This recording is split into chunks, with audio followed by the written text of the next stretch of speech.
impulse, and momentum. So we just want to introduce first of all this term impulse. If a resultant force is applied to a body for a period of time, this is called an impulse. Now we tend to think of an impulse as being something that happens short and sharp, but it does not have to be short and sharp. So it could simply be a force applied for 10 seconds. Any length of time, a force applied for that time is an impulse. So we can say impulse equals force times delta t being a period of time.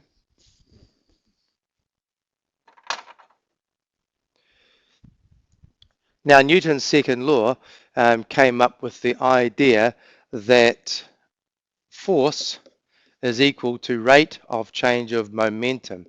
Delta P would be change in momentum, remembering that P is momentum, over delta T. So therefore, just cross multiplying F delta T equals delta P, i.e. impulse is the same as change in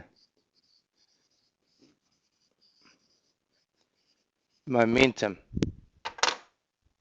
Now we have a look at the units, just throw that over there. SI units for impulse, just looking at the equation, the SI units are going to be force measured in newtons, time measured in seconds. So impulse has the units Newton seconds. On the right hand side, momentum have the units kg meter per second. If you went through that stuff to do with base units and breaking the Newton down to base units, you would pretty quickly see that Newton seconds and kg meter per second are the same units when they're broken down to base units. All right, so in terms of a graph, let's say we've got a graph of force versus time, force against time. Let's make that force 10 newtons. And let's make this, say, 2 seconds and make that 4 seconds.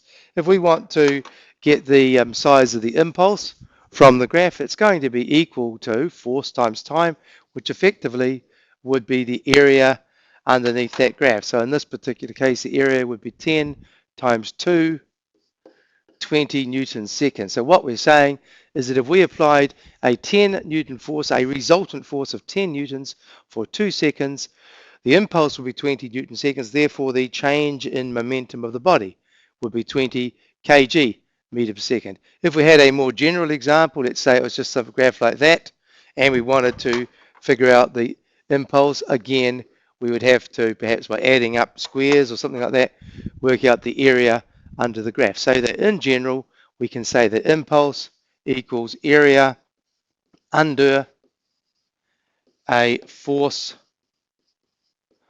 time graph.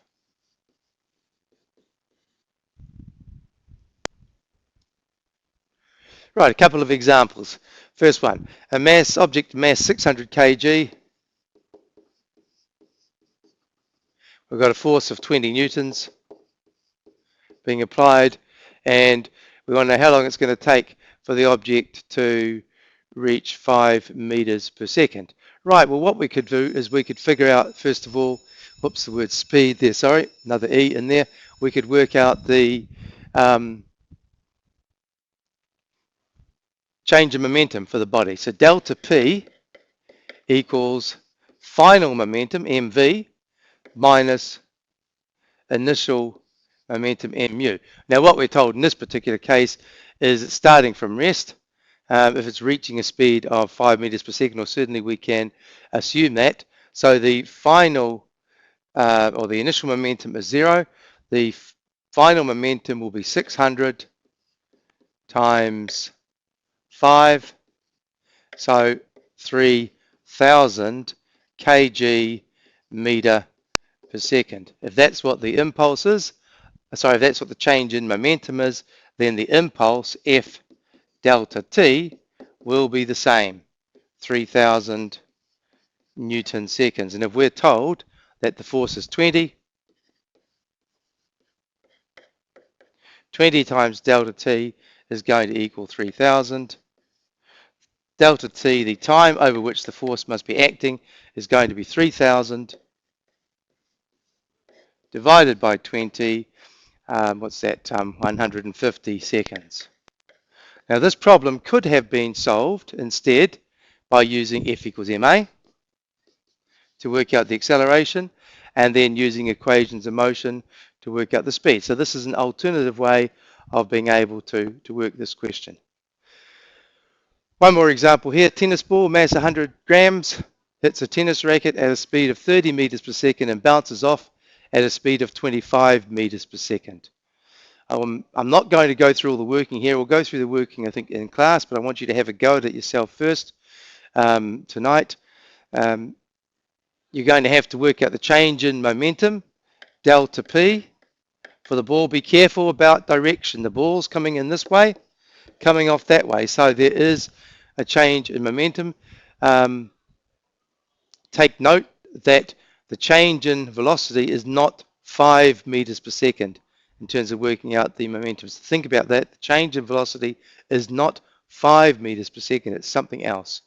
And then in part B, you can use the idea of the F delta T equals delta P.